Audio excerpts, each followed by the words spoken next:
श्री सत्यनारायण व्रत कथा। प्रथम अध्याय। एक समय नैमिषारण्य तीर्थ में सौनकादि 88,000 ऋषियों ने श्री सूत जी से पूछा, हे प्रभु, इस कलयुग में वेद विद्या रहित मनुष्यों को प्रभु भक्ति किस प्रकार मिलेगी और उनका उद्धार कैसे होगा? हे मुनि श्रेष्ठ, कोई ऐसा तप कहिए जिसमें थोड़े समय में पुण्य प्राप्त हो तथा मन वांछित फल भी मिले। वह कथा सुनने की हमारी प्रबल इच्छा है। सर्वशास्त्र ज्ञाता श्री सूत जी बोले, हे वैष्णवों में पूज्य, आप सबने प्राणियों के हित की बात पूछी है। अब मैं उस श्रेष्ठ व्रत को आप लोगों से कहूँगा जिस व्रत को नारद जी ने श्री लक्ष्मी नारायण भगवान से पूछा था और श्री लक्ष्मीपति ने मुनि श्रेष्ठ नारद जी से कहा था। वह कथा ध्यान से सुनो। एक समय योगी राज नारद जी दूसरों के हित की इच्छा से अनेक लोकों में घूमते हुए मृत्यु लोक में आ पहुँचे। यहाँ अनेक योनियों में जन्मे हुए प्रायः सभी मनुष्यों को अपने कर्मों द्वारा अनेक दुखों से पीड़ित देखकर विचार करने लगे कि किस यत्न के करने से निश्चय ही मानवों के दुखों का नाश हो सकेगा। ऐसा मन में सोचकर भगवान नारद विष्णु लोक को गए। वहाँ श्वेत वर्ण और 4 भुजाओं वाले देवों के ईश नारायण का, जिनके हाथों में शंख, चक्र, गदा और पद्म थे तथा वरमाला पहने हुए थे, देखकर स्तुति करने लगे। हे भगवान, आप अत्यंत शक्ति से संपन्न हैं। मन तथा वाणी भी आपको नहीं पा सकती। आपका आदि मध्य अंत नहीं है। निर्गुण स्वरूप सृष्टि के कारण भक्तों के दुखों को नष्ट करने वाले हो। आपको मेरा नमस्कार है। नारद जी से इस प्रकार की स्तुति सुनकर विष्णु भगवान बोले, हे मुनि श्रेष्ठ, आपके मन में क्या है? आपका किस काम के लिए आगमन हुआ है? निसंकोच कहो। तब नारद मुनि बोले, मृत्यु लोक में सब मनुष्य जो अनेक योनियों में पैदा हुए हैं, अपने अपने कर्मों के द्वारा अनेक दुखों से दुखी हो रहे हैं। हे नाथ, मुझ पर दया रखते हो तो बताइए कि उन मनुष्यों के सब दुख थोड़े से ही प्रयत्न से कैसे दूर हो सकते हैं? श्री भगवान जी बोले, हे नारद, मनुष्यों की भलाई के लिए तुमने बहुत अच्छी बात पूछी है। जिस काम के करने से मनुष्य मोह से छूट जाता है वह मैं कहता हूँ, सुनो। बहुत पुण्य देने वाला, स्वर्ग तथा मृत्यु लोक दोनों में दुर्लभ यह उत्तम व्रत है। आज मैं प्रेमवश होकर तुमसे कहता हूँ, श्री सत्यनारायण भगवान का यह व्रत अच्छी तरह विधान पूर्वक संपन्न करके मनुष्य तुरंत ही यहाँ सुख भोग कर मरने पर मोक्ष को प्राप्त होता है। श्री भगवान के वचन सुनकर नारद मुनि बोले कि उस व्रत का क्या फल है, क्या विधान है, किसने यह व्रत किया है और किस दिन यह व्रत करना चाहिए? हे भगवान, मुझसे विस्तार से कहो। भगवान बोले, दुख, शोक आदि को दूर करने वाला यह व्रत सब स्थानों पर विजय करने वाला है। भक्ति और श्रद्धा के साथ किसी भी दिन मनुष्य श्री सत्यनारायण भगवान का शाम के समय ब्राह्मणों और बंधुओं के साथ धर्मपरायण होकर पूजा करे। भक्ति भाव से नैवेद्य, केले का फल, घी, दूध और गेहूं का चूर्ण सवाया लेवे। गेहूं के अभाव में साठी का चूर्ण, शक्कर अथवा गुड़ ले तथा भक्ति भाव से भगवान को अर्पण करे। बंधु बांधवों सहित ब्राह्मणों को भोजन करावे। इसके पश्चात स्वयं भोजन करे। रात्रि में नृत्य, गीत आदि का आयोजन कर श्री सत्यनारायण भगवान का स्मरण करता हुआ समय व्यतीत करे। इस तरह व्रत करने पर मनुष्यों की इच्छा निश्चय ही पूरी होती है। विशेषकर कलिकाल में मृत्यु लोक पर यही मोक्ष का सरल उपाय है। इति श्री सत्यनारायण व्रत कथा प्रथम अध्याय संपूर्ण। बोलो सत्यनारायण भगवान की जय। द्वितीय अध्याय। सूत जी बोले, हे ऋषियों, जिसने पहले समय में इस व्रत को किया है उसका इतिहास कहता हूँ, ध्यान से सुनो। सुंदर काशीपुरी नगरी में एक अत्यंत निर्धन ब्राह्मण रहता था। वह भूख और प्यास से बेचैन हुआ पृथ्वी पर घूमता था। ब्राह्मणों से प्रेम करने वाले श्री भगवान ने ब्राह्मण को दुखी देखकर बूढ़े ब्राह्मण का रूप धारण कर उसके पास आकर आदर से पूछा, हे विप्र, तुम नित्य ही दुखी होकर पृथ्वी पर क्यों घूमते हो? हे श्रेष्ठ ब्राह्मण, यह सब मुझसे कहो, मैं सुनना चाहता हूँ। ब्राह्मण बोला, मैं निर्धन ब्राह्मण हूँ, भिक्षा के लिए पृथ्वी पर घूमता हूँ। हे भगवान, यदि आप इससे छुटकारे का उपाय जानते हो तो कृपा कर कहो। वृद्ध ब्राह्मण बोला, कि श्री सत्यनारायण भगवान का मन वांछित फल देने वाला व्रत है, इसलिए हे ब्राह्मण तू उनका पूजन कर, जिसके करने से मनुष्य सब दुखों से मुक्त होता है। ब्राह्मण को व्रत का सारा विधान बतलाकर बूढ़े ब्राह्मण का रूप धारण करने वाले श्री सत्यनारायण भगवान अंतर्ध्यान हो गए। जिस व्रत को व्रत ब्राह्मण ने बतलाया है मैं उसको करूंगा, यह निश्चय करने पर उस व्रत ब्राह्मण को रात में नींद नहीं आई। वह सवेरे उठकर श्री सत्यनारायण भगवान के व्रत का निश्चय कर भिक्षा के लिए चल दिया। उस दिन उसको भिक्षा में बहुत धन मिला, जिससे बंधु बांधवों के साथ उसने श्री सत्यनारायण का व्रत किया। इसके करने से वह विप्र सब दुखों से छूटकर अनेक प्रकार की संपत्तियों से युक्त हुआ। उस समय से वह विप्र हर मास व्रत करने लगा। इस तरह सत्यनारायण भगवान के व्रत को जो करेगा वह सब पापों से छूटकर मोक्ष को प्राप्त होगा। आगे जो पृथ्वी पर सत्यनारायण भगवान का व्रत करेगा वह सब मनुष्य दुखों से छूट जाएगा। इस तरह नारद जी से नारायण का कहा हुआ यह व्रत मैंने तुमसे कहा। हे विप्रो, मैं अब और क्या कहूँ। ऋषि बोले, हे मुनीश्वर, संसार में इस विप्र से सुनकर किस किसने इस व्रत को किया हम सब सुनना चाहते हैं। इसके लिए हमारे मन में श्रद्धा है। सूत जी बोले, हे मुनियों, जिस जिसने इस व्रत को किया है वह सब सुनो। एक समय यह व्रत ब्राह्मण धन और ऐश्वर्य के अनुसार बंधु बांधवों के साथ व्रत करने को तैयार हुआ। उसी समय एक लकड़ी बेचने वाला बूढ़ा आदमी आया और बाहर लकड़ियों को रखकर विप्र के मकान में गया। प्यास से दुखी लकड़हारा उनको व्रत करते देखकर विप्र को नमस्कार कर कहने लगा कि आप यह किसका पूजन कर रहे हैं और इस व्रत को करने से क्या फल मिलता है, कृपा करके मुझसे कहो। ब्राह्मण ने कहा, सब मनोकामनाओं को पूर्ण करने वाला यह श्री सत्यनारायण भगवान का व्रत है। इनकी ही कृपा से मेरे यहाँ धन धान्य आदि की वृद्धि हुई है। विप्र से इस व्रत के बारे में जानकर लकड़हारा बहुत प्रसन्न हुआ। भगवान का चरणामृत ले और भोजन करने के बाद अपने घर को गया। लकड़हारे ने अपने मन में इस प्रकार का संकल्प किया कि आज ग्राम में लकड़ी बेचने से जो धन मिलेगा उसी से सत्यनारायण भगवान का उत्तम व्रत करूंगा। यह मन में विचार कर वह बूढ़ा आदमी लकड़ियां अपने सिर पर रखकर जिस नगर में धनवान लोग रहते थे ऐसे सुंदर नगर में गया। उस रोज वहां उसे उन लकड़ियों का दाम पहले से चौगुना मिला। तब वह बूढ़ा लकड़हारा दाम ले और अति प्रसन्न होकर पके केले की फली, शक्कर, घी, दुग्ध, दही और गेहूं का चूरन इत्यादि श्री सत्यनारायण भगवान के व्रत की कुल सामग्रियों को लेकर अपने घर गया। फिर उसने अपने भाइयों को बुलाकर विधि के साथ भगवान का पूजन और व्रत किया। उस व्रत के प्रभाव से वह बूढ़ा लकड़हारा धन, पुत्र आदि से युक्त हुआ और संसार के समस्त सुख भोग कर बैकुंठ को चला गया। इति श्री सत्यनारायण व्रत कथा द्वितीय अध्याय संपूर्ण। बोलो सत्यनारायण भगवान की जय। तृतीय अध्याय। सूत जी बोले, हे श्रेष्ठ मुनियों, अब आगे की कथा कहता हूँ, सुनो। पहले समय में उल्का मुख नाम का एक बुद्धिमान राजा था। वह सख्त वक्ता और जितेंद्रिय था। प्रतिदिन देव स्थानों पर जाता तथा गरीबों को धन देकर उनके कष्ट दूर करता था। उसकी पत्नी कमल के समान मुख वाली और सती साध्वी थी। भद्रशिला नदी के तट पर उन दोनों ने श्री कृष्ण भगवान का व्रत किया। उस समय वहां एक साधु वैश्य आया।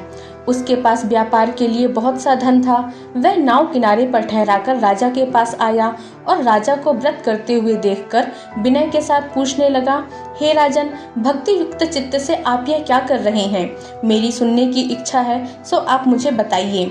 राजा बोला, हे साधु, अपने बांधवों के साथ पुत्रादि की प्राप्ति के लिए एक महाशक्तिमान सत्यनारायण भगवान का व्रत पूजन किया जा रहा है। राजा के वचन सुनकर साधु आदर से बोला, हे राजन, मुझसे इसका सब विधान कहो। मैं भी आपके कथन अनुसार इस व्रत को करूंगा। मेरे भी कोई संतान नहीं है और इससे निश्चय ही होगी। राजा से सब विधान सुन व्यापार से निवृत्त हो वह आनंद के साथ घर गया। साधु ने अपनी पत्नी से संतान देने वाले उस व्रत का समाचार सुनाया और कहा कि जब मेरे संतान होगी तब मैं इस व्रत को करूंगा। साधु ने ऐसे वचन अपनी पत्नी लीलावती से कहे। एक दिन उसकी पत्नी लीलावती के साथ आनंदित हो सांसारिक धर्म में प्रवृत्त होकर श्री सत्यनारायण भगवान की कृपा से गर्भवती हो गई तथा 10वें महीने में एक सुंदर कन्या को जन्म दिया। दिनों दिन वह इस तरह बढ़ने लगी जैसे शुक्ल पक्ष का चंद्रमा बढ़ता है। कन्या का नाम कलावती रखा गया। तब लीलावती ने मीठे शब्दों में अपने पति से कहा कि आपने जो संकल्प लिया था कि भगवान का व्रत करूंगा, अब आप उसे करिए। साधु बोला, हे प्रिय, कन्या के विवाह पर व्रत करूंगा। इस प्रकार अपनी पत्नी को आश्वासन दे वह नगर को गया। कलावती पितृगृह में वृद्धि को प्राप्त हो गई।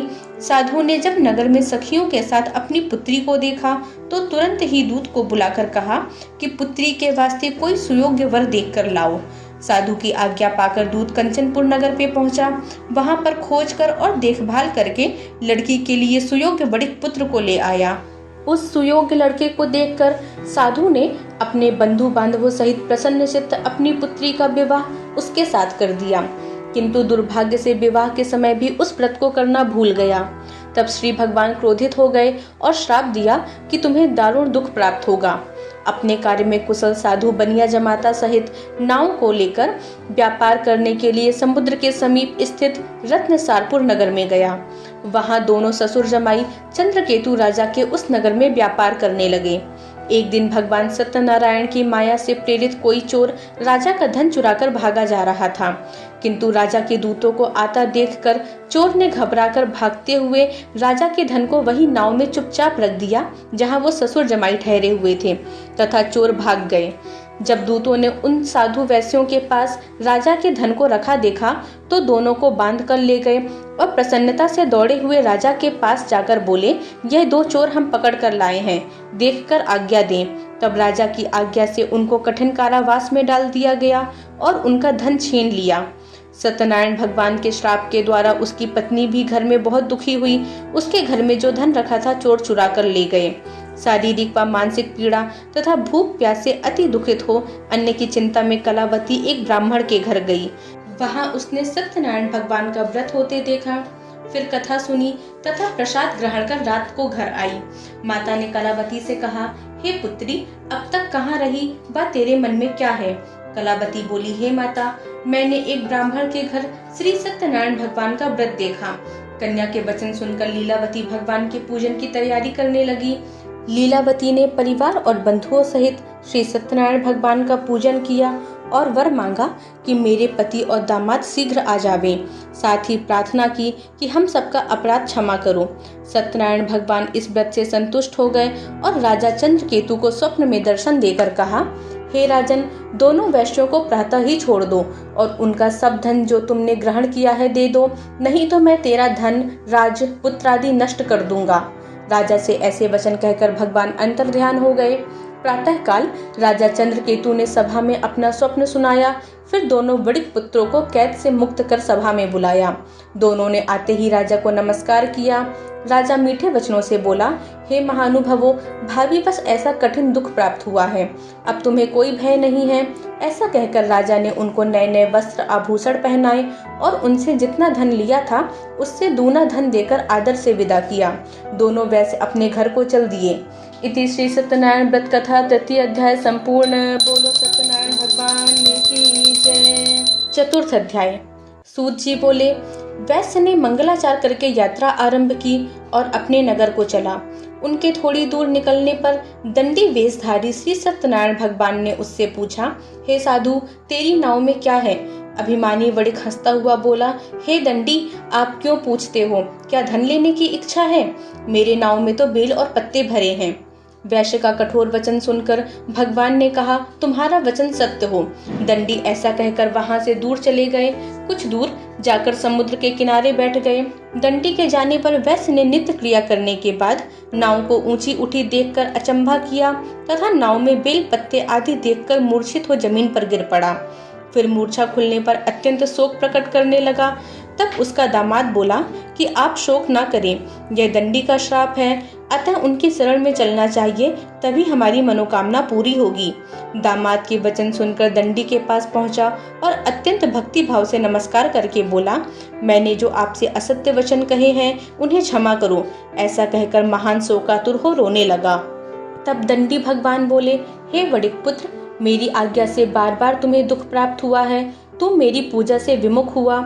साधु बोला, हे भगवान, आपकी माया से ब्रह्मा आदि भी आपके रूप को नहीं जानते, तब मैं अज्ञानी कैसे जान सकता हूँ? आप प्रसन्न होइए, मैं सामर्थ्य के अनुसार आपकी पूजा करूंगा। मेरी रक्षा करो और पहले के समान नौका में धन भर दो। उसके भक्ति युक्त वचन सुनकर प्रसन्न हो उसकी इच्छा अनुसार वर देकर अंतर्ध्यान हो गए। तब उन्होंने नाव पर आकर देखा कि नाव धन से परिपूर्ण है। फिर वह भगवान सत्यनारायण का पूजन कर साथियों सहित अपने नगर को चला। जब अपने नगर के निकट पहुंचा तब दूत को घर भेजा। दूत ने साधु के घर जा उसकी स्त्री को नमस्कार कर कहा कि साधु अपने दामाद सहित इस नगर के समीप आ गए हैं। लीलावती और कलावती उस समय भगवान का पूजन कर रही थीं।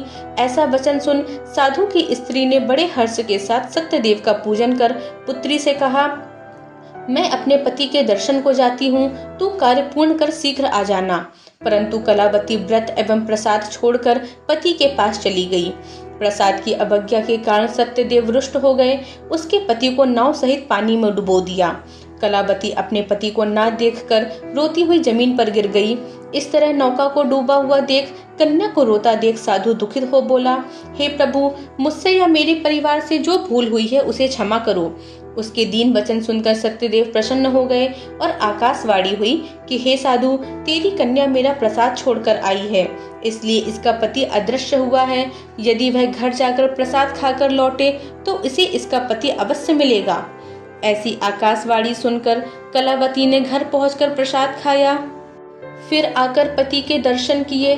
तत्पश्चात साधु ने बंधु बांधवों सहित सत्यदेव का विधि पूर्वक पूजन किया। इस लोक का सुख भोग कर अंत में स्वर्गलोक को गया।